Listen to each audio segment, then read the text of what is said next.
WDHN Extra, wherever you may be watching, Facebook, YouTube, our website. I'm Joseph Sims, this is Chief Meteorologist Jordan Ambrose. We have quite a situation approaching here this weekend, the possibility of snow in the Wiregrass for the second year in a row. And the big question throughout the week is just where do we stand on those possibilities? So those possibilities, they are growing across the Wiregrass. Matter of fact, I'm going to show you guys multiple scenarios. This is the whole point of why we're live. Now, we only have a limited amount of time on WDHN 5 and 6, so now we can get into the nitty-gritty, the science, all of the details, and you guys can answer questions. So the first thing we're going to do is kind of give everybody a general forecast, and this is actually going to be much longer than my usual forecast of 2 to 3 minutes. So let's start off at links 1. I'm actually going to show you guys what's currently going on. So there's a cold front. That is the thing that's going to bring the cold air across the Wiregrass. Now, if you take a look further up near Kansas City, you do see some snow. And that is the piece of energy that's going to combine with some moisture in the Gulf and potentially bring some cold air plus maybe some winter precipitation across the Wiregrass. Now, there's a lot of scenarios that could play out. The main thing is how much moisture we're going to get from the Gulf, the timing of this front, and how much cold air is going to replace that with the rain and transitioning that over to snow. So there's multiple scenarios that can play out. So here's the 3 scenarios. Further out to the west, winter precipitation is possible, but chances are a little bit lower. I'm going to show you guys multiple scenarios that is going to prove that. Now, if you're in this pink area, you're going to see rain, maybe mixed precipitation or snow, but that depends on the timing of that cold air. That cold air comes in a little bit earlier. Maybe all of the Wiregrass could see some snow, but it looks like the most likely solution is areas in the pink and also in the blue have the highest chance to see snow. I think areas in the blue have the greatest chance to maybe see 1, maybe 2 inches of snow if this slightly overperforms. So western portions of the Wiregrass, I still want you guys to be aware. Now, the travel impacts are going to be a little bit less. Again, this is not the snowstorm we saw in 2025 where we saw 6 to 8 inches of snow across the Wiregrass. We're talking about maybe 1 to 2 inches max, and that's worst case scenario. Best case scenario, we're probably going to see a trace of snow across much of the tri-state region, and much of us could see maybe half an inch. But let's get into the different scenarios. So your Saturday, it's going to start off very nice. We're going to be around 3 a.m. We're going to be in the 40s and 50s, maybe some scattered showers for your nighttime hours. You're going to realize it's going to remain relatively warm, but after that front makes its way through, you can see that backside. If we get cold fast enough, around 3 a.m., we could see some snow maybe in western portions of the Wiregrass. Again, this is one solution, so don't take this as a forecast. Now, we're going to continue to see this snow, and this could continue all the way up until 10 a.m. Now, I will tell you, if this solution plays out, then that's when we're talking about potentially 1 to 2 inches of snow across areas of the tri-state region, because that's about 3 to 4, maybe even 5 hours of snowfall. Again, I think this is maybe a little bit unlikely, but again, not impossible. Now, we're going to be cold regardless. Now, the good news is we're not going to be as cold as what we saw over the last snowstorm, as there was cold air really locked in place, meaning that with that snow that we do see, 9 times out of 10, it's going to melt mainly for your afternoon and evening time hours. And also, Monday is Martin Luther King Day, so a lot of us don't have to go to school or work, so that's going to help even further. But it's still very important you guys stay off those roads, especially if it does snow. So this model, which is our in-house model, shows that we could see maybe the potential of some snowfall. And I'm actually going to go back to that and how much we could see. Now, this is just an estimate of what we could see across the Wiregrass if this model does play out. We're going to go through your Saturday and Sunday, but you can see maybe less than an inch. And as you go into southwest Georgia, maybe an inch or 2. Now, here's another model. This is our GFS model. It shows that we could see maybe a brief period of snow, and if that does occur, then we're going to see a secondary cold front, high pressure comes in. We're going to remain dry, and then maybe some rain as we go later on into the week. We're going to talk about that a little bit later at WDHN News at 10. This particular model shows maybe a little bit more widespread of close to a trace up to an inch of snow, and then further out into southwest Georgia, maybe an inch or 2 of snow. So if that plays out, that's more of our higher end solution. Now, one thing we do have is called the NBM, the National Blend of All Models. That's if you take every single model that's from the American model and put it all together, and you have pretty much an ensemble. So here's a rough estimate of what we can see.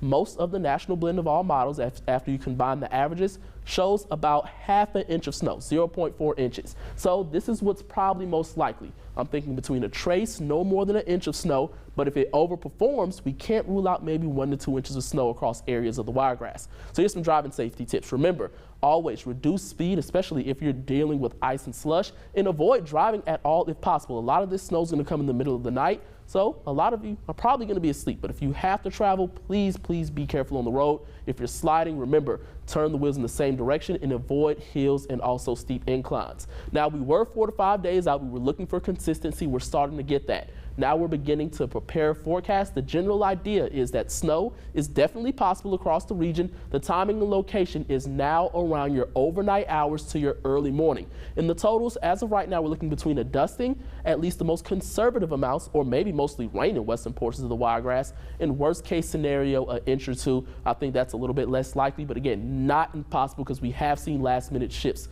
Now further out to the west, in the long-term forecast, we're eventually going to return back above average, but I wanted you guys to be aware and show all the different scenarios that are possible. I know a lot of people have questions, Joseph, of what's going to happen. I know I was a little long-winded with that, but I want everybody to be prepared because everything is on the table, but nothing that's going to happen in 2025. Well, we saw so much snow just last year, you know, several inches. Obviously not the case for this possibility. One thing that's been on my mind is last year the snow came around in the evening, and it kind of had to stay overnight because it freezes overnight, and then now you had a prolonged snow on the ground the next day, which was dangerous for drivers. I'm glad you mentioned the holiday for Monday. Many people will be staying at home.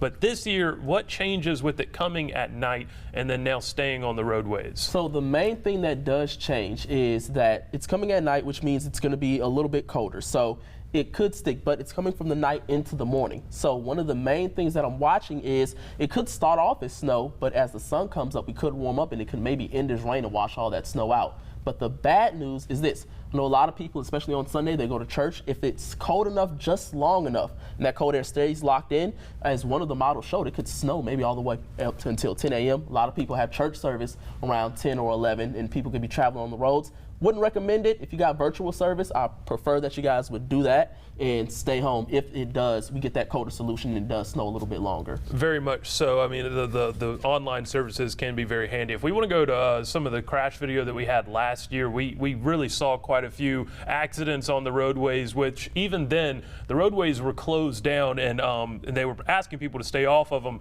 But this is from 231 just last year when we saw snow. And of course, a lot of us are not used to driving on the snow. One woman was actually killed in Dale County after this crash on the icy roads. It happened on 231. Her car hydroplaned, crossed the median, and collided with another car. Also in Dale County, a semi-truck jackknifed along Highway 231. So really, you want to stay off some of those main highways. This is a box truck and a Dodge truck. They were driving on 84 when they hit black ice and flipped over near the intersection of Cowarts Road. Luckily, nobody was injured in this crash right here, but it's just, again, it goes to show that it doesn't matter how much ice is on the road. You really can have a lot of problems. But one thing that we're seeing now is the second year in a row possibility of snow. I hate to say it, is this becoming a trend for Alabama and the Wiregrass? So the thing about trends have to happen over a longer period of time. It is very odd, but this isn't the first time. Now, if I'm not mistaken, 2017 and 2018, there was 2 times where they had at least a trace of snow across the Wiregrass 2 years in a row. Now, it's very rare if we end up getting 8 inches of snow, setting an all-time record. We had 5.5 at Dothan Regional Airport, and then getting another 1 inch maybe. That's still a lot of snow regardless, at least for areas of the Wiregrass. I know it doesn't sound like a lot, but even in that crash video you showed earlier, that was early in the snowstorm. We didn't even get 2 inches of snow. So let's just say we do get an inch or so. That could be on the table. That's why it's very important that regardless, whether we see a trace, whether we see anything, you're not used to driving in snow. I know I'm not used to driving in snow. So it's very important. Just stay inside. Now, take a lot of videos and please send it to us because I want everybody to have fun. But if you don't have to drive, please do not drive. And even if it's not a lot of snow, just watch it. I will say, even coming into the station last year, the Nissan Altima that I was driving slipped just a little bit left and right, even on those main highways. But Jordan, you went through a couple scenarios, some of them good, some of them bad, some of them other people are actually hoping for, which may be the no snow scenario. In your professional opinion, what do you think is the most likely? I think the most likely solution is that we meet somewhere in the middle. I do think that if you're pretty much in Houston County, in eastern portions of Geneva County, and especially Early County and Henry County, you have the highest chance of seeing some snowfall. Now, for our friends in Covington County and also in areas of Coffee County, I want you guys to still be aware. You still could see some flurries, but as far as snow that's probably going to last for maybe an hour or two, I'm more worried about our eastern counties. But the good news is, like I said, it seems like all of it's going to melt, especially in your afternoon and evening as we rise above freezing. But we could see maybe the potential of some rain after that could wash away all the snow in total. And there's also a smaller solution. It's becoming less likely that we just see all rain, but I actually want to switch to links 2 because I have some things to show you. So if we switch to links 2, this is what we call, this is the National Weather Service, and it's powered by NOAA. It's basically a website, and it's experimental. It's an experimental model that takes all of the database from the NOAA blend of all models, something that we showed you guys a little bit earlier. And what it calculates is the chances of seeing right here, right here where my cursor is, 0.1 inch of snow. So right here, it says Dothan has a 67% chance of at least seeing a trace of snow, which means that there's going to be snow and it's measurable by the National Weather Service. And this is why I said our western areas need to be at least still on guard. So if you go further east, Blakely, 62%, 65%, Donaldsonville, 55%. But take a look as you go further out to the west. Let's go near Covington County. You go near Andalusia, 37%. So this is the area where we're still kind of fine-tuning the details, where you could see mostly rain, maybe a quick transition to snow, maybe some flurries that don't last too long, but the chances are lower further out to the west. If you go near Enterprise, about a 40% chance, but as you go further to your east, that's why I said if you're in Geneva County, eastern Geneva County, areas of Houston, and even further up to your north, you have a greater than 50% chance of seeing snow. The cool thing is, watch this. I'm actually going to go up here, and we're going to switch this to 1 inch of snow. See the chances of us seeing 1 inch of snow across areas of the tri-state region. So we're going to go over here. We're going to switch that to 1 inch of snow, and let's see our chances in the Wiregrass.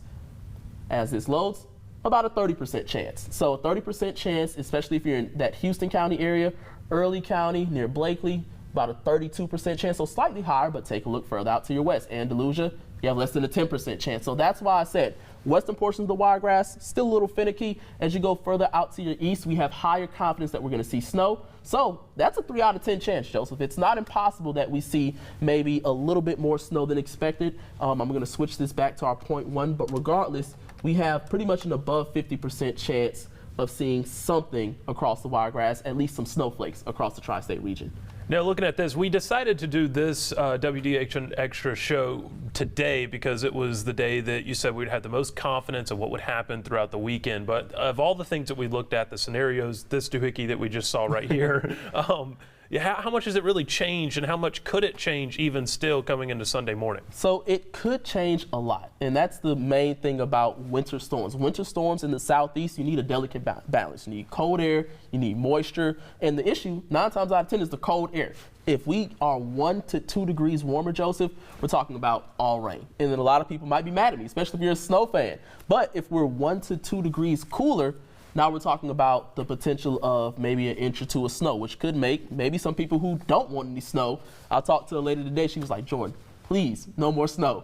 That could make them mad as well. So it's not necessarily a bad thing, but we do need a little bit more confidence. We're gaining more and more confidence. We're now fine-tuning the details, and meteorologist Tatiana Washington, she's going to help fine-tune the details even further tomorrow as far as what's going to happen, and we're going to gain higher and higher confidence. And sometimes as meteorologists, we got a nowcast, which means we're watching it happen right now, and then I can definitely tell you, which we're going to be here every step of the way. Which I'm glad you mentioned. Some people actually want it. If we want to go to some of that fun snow video we have, it's not the worst thing in the world. It's pretty important to get to see it at least once in your lifetime, and everybody got to see it last year. You get to make snow angels. You get to make big snowmen.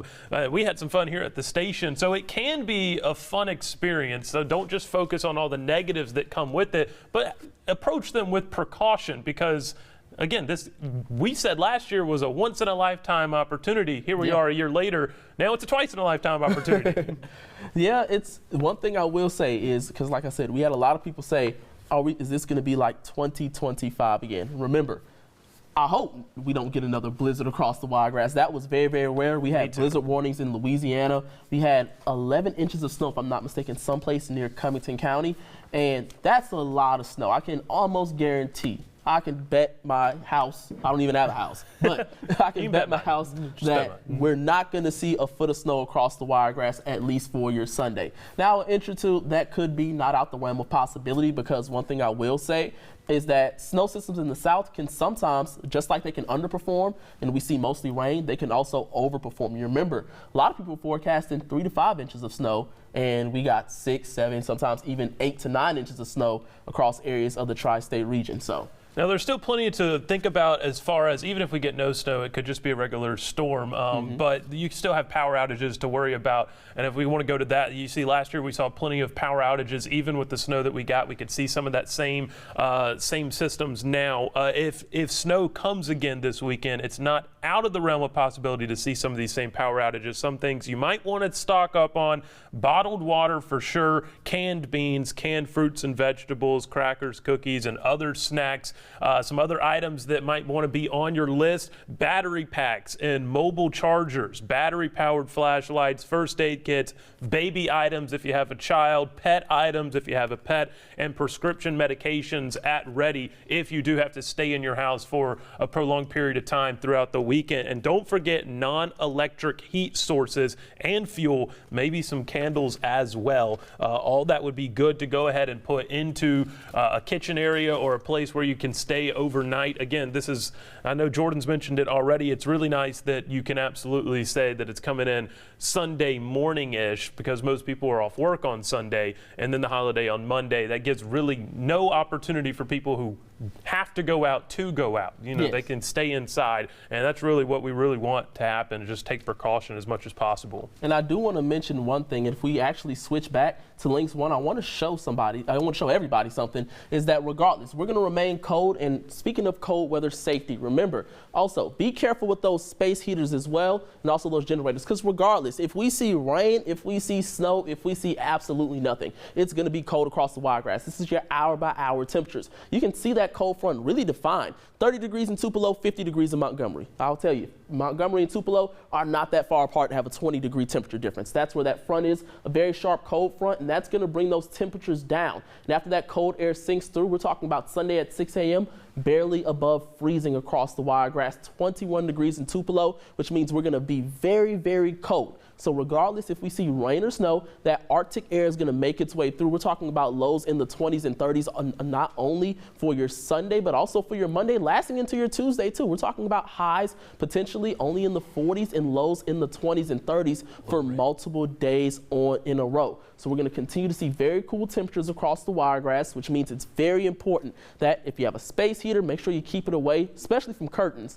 And if you have a generator, remember, to keep your generator outside, especially if you lose power. We're not expecting lots of power outages, to be honest. Doesn't look like we're going to see any freezing rain. If we do, it'll be very, very light, and that will melt very, very quickly. It seems like it's going to be more of a mixed precipitation. If we do see snow, we're going to see snow. If we see rain, we're going to see rain. If we see anything in between, we're probably going to see something more like sleet. So we're not going to expect any, at least widespread power outages, but in the isolated chance your power does go out, we could deal with cold temperatures and very cold temperatures. So I want you guys to not only stay safe with that, but just remember, regardless, it's going to be cold whether you lose power or not. It's going to be a little bit gusty across the Wiregrass and a little bit breezy, but it's not going to be too bad. Again, this is not going to be a day where, with the snowstorm last year, we were dealing with this for 3-4 days. This is going to be a quick hitter. It's going to be here for a day, maybe a day and a half. I really don't even think it's going to last a full 24 hours as far as the impacts. And then eventually we're going to return back to normal. Like I said, Martin Luther King Day helps a whole lot. A lot of people won't be on the road.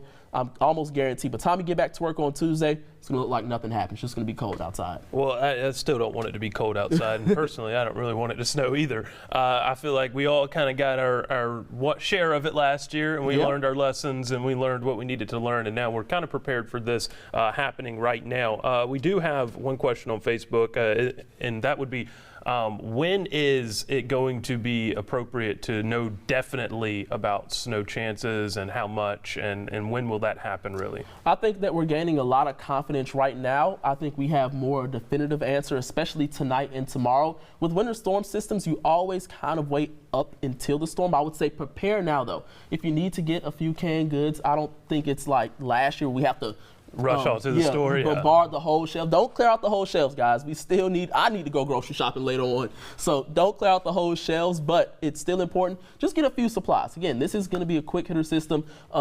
Eastern portions of the Wiregrass, I think we'll know a lot more by tomorrow. I think western portions of the Wiregrass, like I said, Houston County, Henry County, Early County, we're pretty confident that we're going to see snow. It's mainly of whether we're going to see a dusting or we can see up to an inch, but we're very confident that after Monday or maybe even during Sunday night, it's going to be mostly gone. I think Dwayne has it best. He said perfect time to be in a deer stand. So Dwayne, I agree with you, but I'll be here at the station. And you mentioned how cold it's going to be regardless. We do have some warming stations that will be open over the weekend. That includes First Baptist Church Family Life Center, 300 West Main Street in Dothan. They'll have an overnight schedule as well. Cottonwood Community Church, that's 1331 Metcalf Street in Cottonwood. They have overnight scheduling as well. And then also the Christian Mission Center in Enterprise.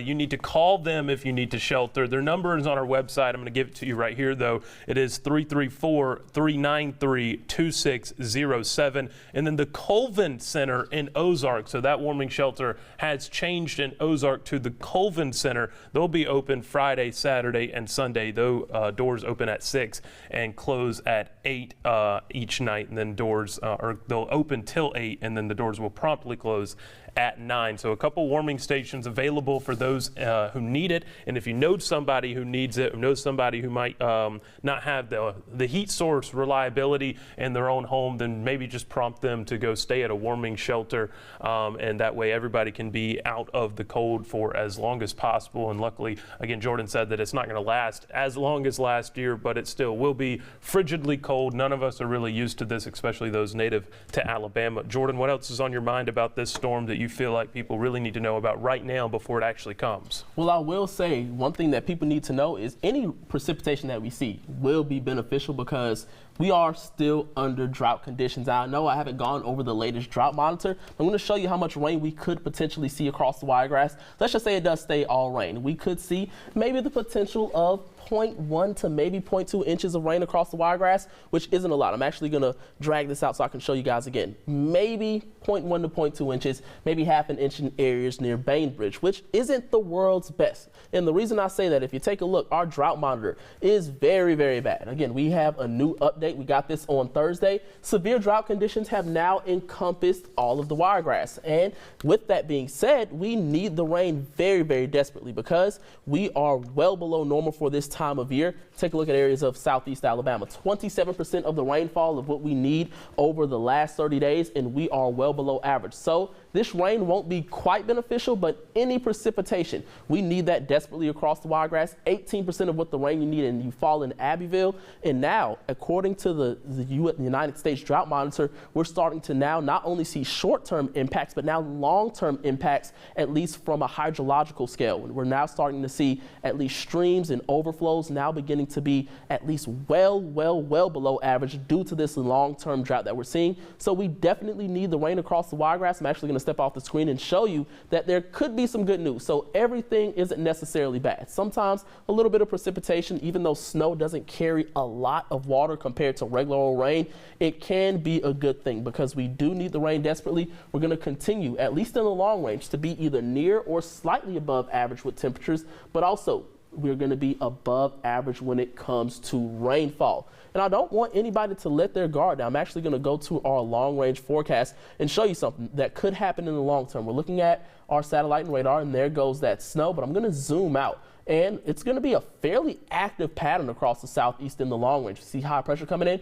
but then another spout of rain could come. But take a look at Nashville. Nashville could see some snow, maybe areas further out to the east, and look, maybe another one. This is all the way to next Saturday. You kind of see something brewing. You can see that pink near Louisiana. Again, not a forecast, but the pattern is set up for us to see a very active next couple of days and really next week or two. So maybe in northern Alabama, you can see a shot of snow. Not necessarily a guarantee, but regardless, whether we see rain or snow over the next couple of weeks, mainly 9 times out of 10 is going to be rain. We need it desperately because those drought conditions aren't going anywhere. Severe drought conditions continue to encompass the Wiregrass. So, hey, whether we get rain, whether we get snow, it could maybe help a little bit. Again, we're still long ways from ending our drought, but if there's any sliver of good news, we do need some rain, and we could get some. And even some snow, it could help. Not a lot, but any help is good help. Well, I want to ask you this. You said that the snow doesn't necessarily hold as much as rain, but what about the fact that if it were to snow and stick to the ground, would that actually get to the ground deeper if it melted over time and stayed in the same spot versus rain coming down and then kind of washing away from certain areas? So the issue with snow is that snow, we have something called a liquid snow ratio. So 10 inches of snow is equivalent to 1 inch of rain. Really? Yes, so or at least on average. So that means if we get, let's just say we get 1 inch of snow, that is equivalent to 0.1 inch of rain. So that's our best case scenario. So if we get 2 inches of rain, we got a quarter of an inch of rain maybe. Or if we got 2 inches of snow, we have about close to a quarter of an inch of rain, maybe a little bit more, a little bit less. It depends on that, what we call liquid to snow ratio. It's probably gonna be a little bit lower because it's a heavier wet type of snow rather than dry, fluffy snow. But it's gonna help a little bit, but not a lot. We're not gonna end the drought. Like I said, the best thing might be for our deer hunters out there in the Wiregrass. I'll go back and just take the line of any help's good help. Any help's good help. Now we have some people joined us since the last time we talked about this. Black ice possibly could be on the road. We mentioned that if you can, just stay home. The absolute best way to protect yourself is to just slow down when conditions are hazardous. And if you're in a situation where black ice might be present, the first thing you need to do is turn off your cruise control. A lot of people might not know some of these things just because we don't drive in the snow often. Nowadays, most new cars, they actually have temperature warnings that alert you to freezing conditions. They tell you that you're driving in a dangerous environment, and that should be more cautious. The icon typically comes on when temperatures are around 31 or 32 degrees and often looks like a snowflake icon. Now, while an icy coating can form on a roadway at any time of day or night, the right temperature and moisture conditions, nighttime is the most dangerous for drivers because the ice is even more invisible. And if you do hit a patch of black ice, the first thing you need to do is do not panic. And then the second thing you need to do is take your foot off the gas.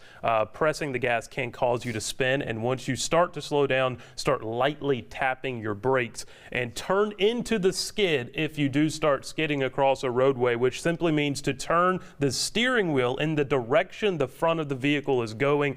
Don't panic, keep both hands on the wheel, and keep your eyes on the road. A lot of people shut their eyes as soon as they find out that they're in a sticky situation. Turn into the skid. That is very, very important. Hopefully we don't see any black ice. Hopefully we don't see any accidents. Hopefully, again, we don't see any snow. Now, there is one last thing I do want to show the people really leaning into what you were saying about black ice. Let's just say, here's a scenario where if we switch back to Lynx 1, if we just get rain and maybe some snow. Let's just pretend all of this is rain. It's 39 degrees here in Dothan. It continues to rain. We see a little bit of snow. It's 41 degrees at 11 a.m. So if we're well above freezing, 9 times out of 10, that is going to fall as rain. But look how long. After this front moves through, temperatures are going to begin to drop down. So let's just say we still have a lot of wet pavement on the road. Now, as we get closer to midnight, temperatures are already near freezing, 11 p.m. So that's an 8-hour time frame. So we still could see, especially in shaded areas, if it did rain and that rain has not evaporated and we get back below freezing, that pavement could maybe cause some slick spots on the road. So that's why it's very important, even if we don't see necessarily any snow at all. Like I said, we have a higher confidence that we're probably going to see some in eastern portions of the Wiregrass, still slightly up in the air for western portions. I still think we're probably going to see flurries and maybe a rain-snow mix. But regardless, even if it is all rain, which is now looking less and less likely, but still on the table, we still have to watch for maybe some slick spots on the road, especially if there's a lot of shade, because temperatures will be dropping below freezing around 11 p.m. and maybe even a little bit sooner if that Arctic air rushes in just a little bit faster than normal. So even if we don't see anything, especially if people are I'm not going to say snow haters, but are non-snow lovers, that still could be a threat regardless. I might identify as a snow hater. A snow hater? Yeah. I like bad snow. Experiences. What's your bad experience? Listen, Father and I went out to California to watch Aerosmith in concert, and we decided we would go to the Grand Canyon. Well, it happened to snow very hard. Yep. And overnight, a lot of things were shut down, power outages throughout the night, and we were in a little rental car, and we were like, well, let's go see the Grand Canyon one more time before we leave and see it all snowy and icy. And we got stuck in a parking lot for 4 hours. It was the worst experience ever. And of course, he was like, get out and dig us out. And so I don't know, I was like 17 trying to dig out of snow, and I didn't know what I was doing. I was freezing my toes off. Had to count them after I got back in the car. At least you didn't get frostbite. Yeah, it seems like I could have. Jordan, do you have any other concerns or things you want to get off your chest right now before we wrap up? I would say the main thing is to stay weather aware. We're going to have more updates. We usually get model runs every 4 to 6 hours. So we're going to have new information. And also, it's very important that you watch WDHN News tomorrow, as we're going to have the newest information right before the storm hits. Again, we have a better view. I just want to reiterate, if you're in eastern portions of the Wiregrass, you have a higher chance of seeing a trace to most likely a ½ inch, but we can't rule out an inch or two worst case scenario. Western portions of the Wiregrass, maybe a rain snow mix. Again, we're still on the table when it comes to where that precipitation line sets up. But remember, it only takes a few degrees to go from rain to snow. So stay weather aware. I want you guys to stay safe, and we're going to have more information WDHN News at 10. Absolutely. Also, you can stay up to date on WDHN.com. For now, we're going to hop off Facebook unless I'm worried about ice on the roads. Any chance? Well, Pam, we just talked about that. We're going to talk about it again just for you, Pam. Ice on the roads is a possibility. It's coming in overnight, Sunday night. Jordan, if you want to touch on the ice on the roads, how long it might stay there. Yes, so the ice won't last particularly long if we do see any. The main component is if we do see mostly rain, and then we switch over and then temperatures drop below freezing for your nighttime. Now, if everything evaporates early, then we're going to see pretty decent conditions on the road. But a lot of these shaded areas, sometimes it takes a longer time for that rain to evaporate, but just due to the lack of sunshine in those shaded areas, that's something that we have to worry about. But the main thing is a lot of this snow will be coming for your early morning hours. So as long as you're not traveling between 3 in the morning and about 7 to 10 in the morning, again, we're going to get more of a confined time frame within the next 12 to 24 hours. You should be okay. So just don't travel as it's snowing. As far as your nighttime hours, I would still be careful. Some of those shaded areas, if it doesn't get enough evaporation, maybe some isolated patches of black ice. And Pam, since I did all this research to talk about it, I'm going to tell you one more time just for you as well. If you do just so happen to hit black ice, make sure you don't panic. Keep your hands on the wheel and turn into the skid if you start skidding. Now, to avoid a skid, then just simply make sure that you're not using your cruise control. Go slow, extra careful. All those things are wonderful. And if you can, just stay at home. So listen, we'll continue to look at the Facebook comments, and we will answer some of those questions throughout WDHN News at 10, because Jordan will have a full forecast. We'll also have a weather pop in the top of the show. So of course, if you have any other questions, we'll be looking at those, but be sure to look at WDHN.com for any updates, as well as tomorrow when Tatiana takes over on the weekend. And of course, we'll all be here at the station making sure that you're updated with the latest information, news-wise, weather-wise, throughout this storm that is coming our way right now, and we'll see how it happens. Luckily, again, not as bad as last year. Definitely not as bad. Yeah, that is, of course. Fingers crossed, though, maybe no snow. I'm, again, snow hater. But that's for now. That's it for now on WDHN Extra. We'll hop off Facebook Live. We'll see you at 10.